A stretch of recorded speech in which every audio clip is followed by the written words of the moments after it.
Hi hello నమస్తే. నేను మీ కట్టా కార్తీక్. ఆంధ్రప్రదేశ్కి ఒక రూపం రాబోతా ఉంది. అమరావతి రాజధానిగా తయారు కాబోతా ఉంది. టెక్నాలజీ పరంగా ఆంధ్రప్రదేశ్ను ఒక అద్భుతంగా తీర్చిదిద్దే పనిలో విజనరీ చంద్రబాబు నాయుడు గారు ఉన్నారన్నటువంటిది ఈ మధ్య మనకు కనపడుతున్నటువంటి మాట. కలెక్టర్ సర్వీస్లో కూడా చాలా క్లియర్గా తన విజన్ ఏంటో చంద్రబాబు గారు చాలా క్లియర్గా చెప్పారు. అయితే ఇదే క్రమంలో కంపెనీల ఆకర్షణలో కూడా ఆంధ్రప్రదేశ్ దేశంలోనే అగ్రగామిగా ఉంది అనేటువంటిది లెక్కలు చెప్తున్న మాట. సరే, ఆంధ్రప్రదేశ్కి వస్తున్న పరిశ్రమలు ఏంటి, వచ్చి ల్యాండ్ అయినటువంటి పరిశ్రమలు ఏంటి, ఇవన్నీ విషయాలు కూడా మనం తెలుసుకునే ప్రయత్నం చేద్దాం. మనతో ఉన్నారు ప్రముఖ రాజకీయ విశ్లేషకులు అడిసిమల శ్రీనివాసరావు గారు. సార్ నమస్కారం. సార్ నమస్కారం అండి. సార్, చంద్రబాబు నాయుడు గారి బ్రాండింగే పెట్టుబడుల ఆకర్షణ. ఆ పెట్టుబడుల ఆకర్షణ ఏ రకంగా ఉందని మీరు అనుకుంటున్నారు? ఆంధ్రప్రదేశ్కి వచ్చిన కంపెనీ లీస్ట్ ఏంటి అంటే ఏం చెప్తారు? లేటెస్ట్గా లుల్లు గ్రూప్ కనపడుతుంది, మొత్తంగా ఏం చెప్తారు?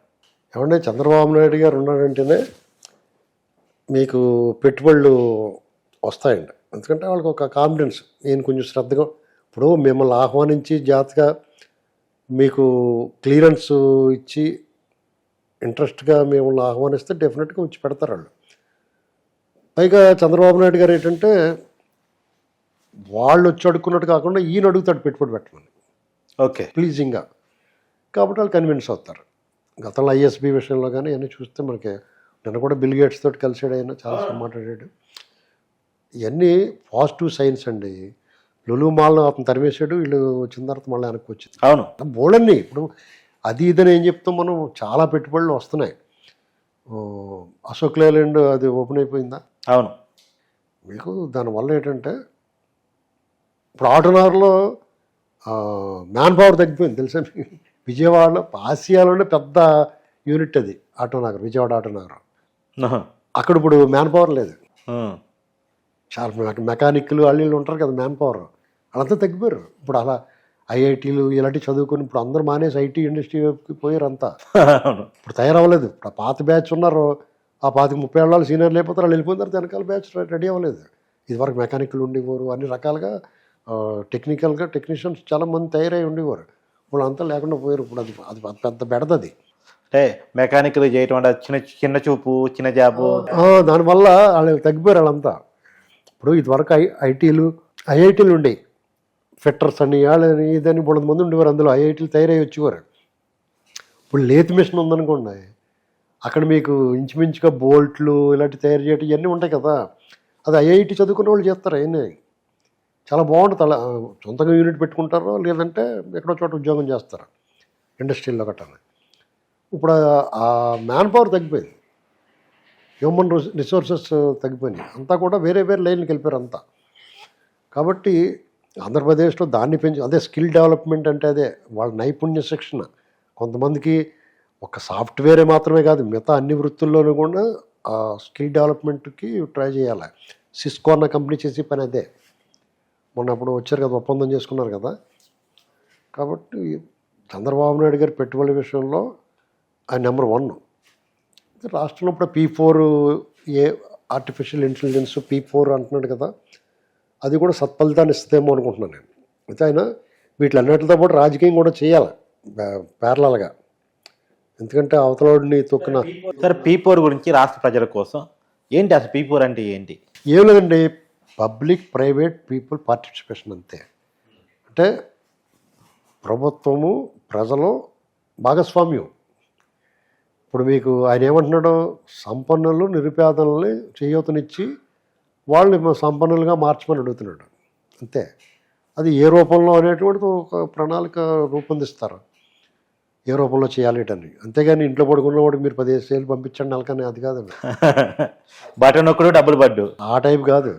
ఇప్పుడు ఆడికి ఖాళీకి తిరుగుతున్నాడు, పోరంబోగులో 4 లక్షలు పంపించండి, మీరు డబ్బులు ఉన్నాయి కదా, ఆ పోరంబోగుడు కానీ అది కాదండి. అది వాళ్ళ వ్యాపారమో లేకపోతే వాళ్ళు చదువుకుంటేనే ఏదో మొత్తం సెట్ చేస్తారు. అది ఇంకా పూర్తిగా రావాల్సి ఉంది. అంటే ఆయన ఆలోచన విధానం డెఫినెట్గా మంచిదండి. ఎందుకంటే 2020 చెప్పినట్టు చాలామంది విక్రించారు. అవును, అది ప్రూవెన్ ఫ్యాక్ట్. ఇప్పుడు కూడా ఇది కూడా మంచి జరగవచ్చు అని నేను అనుకుంటున్నాను. 2020 విమర్శించడం వల్ల ఇవాళ పోగొడుతున్నారు కదా సార్. అవును అవును. అంటే ఆంధ్రప్రదేశ్కి ఒక మహర్దశ పట్టే అవకాశం ఉందా?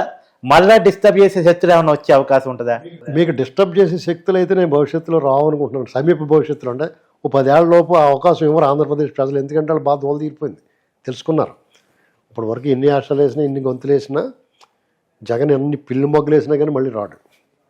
అది మాత్రం కాదు. ఎందుకంటే ఇప్పుడు మీరు అడిగిన దానికి దీనికి సంబంధం లేకపోయినా మళ్ళీ ఎవరన్నా ఇబ్బంది పెడతారా అన్నారు కాబట్టి నేను చెప్తున్నాను. జగన్మోహన్ రెడ్డి చుట్టూరు మద్యం స్కామ్ ఉంది, ఇసుక స్కామ్ ఉంది, మీకు టూరిజంలో ఎన్జిటి కేసులు రుషికొండ ప్యాలెస్ సంబంధించి ఉంది, అది కాకుండా అటవీ భూములకు సంబంధించి రెవెన్యూ ఉంది, అది కాకుండా వాళ్ళ బాబాయ్ మర్డర్ కేసు వాళ్ళు సునీతారెడ్డి గారు ఇప్పుడు ఆ కృష్ణారెడ్డి వాళ్ళ ఇష్యూ ఒకటి నడుస్తుంది, కోర్టు రోజువారీ దానికి తీసుకురమ్మంటుంది. అలాగే ఆయన కేసులు కూడా రోజువారీ విచారణ, నువ్వు చచ్చినట్టు వచ్చి నిలబడాలి కోర్టులో అని చెప్తున్నారు. ఎందులో గందులో ముందు లోపల పంపిస్తారు, మిగతా బెయిల్ అన్నీ రద్దు అయిపోతాయి. ఇంకా ఆటోమేటిక్గా అతని శిక్ష ఎందులో ఉన్నా కన్ఫర్మ్ అయిందో అతను మళ్ళీ పోటీ చేసి ఎలిజిబిలిటీ పోద్ది. అతను ఒక్కడికే కాదు, ఈ కేసుల్లో చాలా వరకు వాళ్ళ ఇంట్లో వాళ్ళ ఫ్యామిలీ కూడా తగులుకుంటారు వేరు. కాబట్టి ఆ పార్టీ నాయకులందరూ కూడా, ప్రధాన నాయకులందరూ కేసుల్లో పోతున్నారు. ద్వితీయ తృతీయ శ్రేణికి దిక్కుతోచని పరిస్థితి ఉంటుంది. చుక్కానే లేని నావలాగా అయిపోద్ది ఆ పార్టీ. ఇప్పటికే చాలామంది అటు ఇటు దూకేశారు, ఉన్నవాళ్ళు కూడా దూకేస్తారు.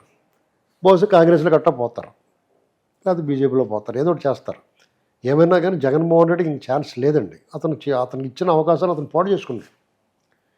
వాళ్ళు ఒక్క ఛాన్స్ అన్నారో దాన్ని లాస్ట్ ఛాన్స్ చేసుకున్నాడు.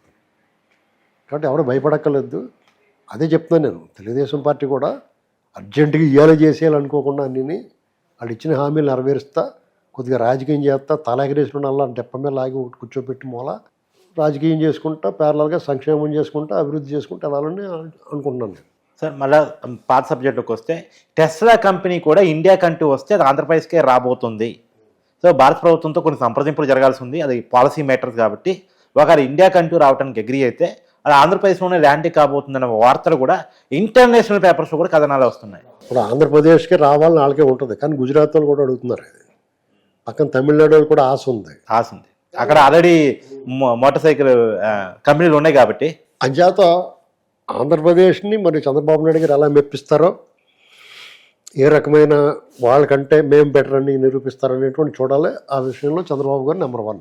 ఓకే, గతంలో కియాన్ తీసుకొచ్చారు, టెస్లానేమో అంతకు మించిన కంపెనీ. అవును, అంచేత మనకి టెస్లా అనేటువంటిది ఆంధ్రప్రదేశ్కి వస్తుందని నేను అనుకుంటున్నాను. ఇప్పటికే సార్, ఇప్పుడు రాజకీయ నాయకులకి ఎవరికి అపాయింట్మెంట్ ఇవ్వని మైక్రోసాఫ్ట్ అధినేత బిల్ గేట్స్ కేవలం చంద్రబాబు నాయుడు గారికి అపాయింట్మెంట్ ఇస్తూ ఉన్నారు. సో మీరు అన్నట్టు ఇందాక గుజరాత్ లాంటి, మోడీ గారు లాంటి రాష్ట్రం కూడా పోటీ పడుతున్నా ప్రచారం మాత్రం ఆంధ్రప్రదేశ్ ముందుంది, టెస్లా వస్తే ఆంధ్రప్రదేశ్కే వస్తుంది అన్నటువంటి. ఏంటి ఈ చంద్రబాబు నాయుడు గారు బ్రాండింగ్ ఉన్న కారణాలు ఏంటి? ఏమీ లేదండి, చంద్రబాబు నాయుడు గారు ఓ బ్రాండ్, ఇన్వెస్టర్స్ ఫ్రెండ్లీ,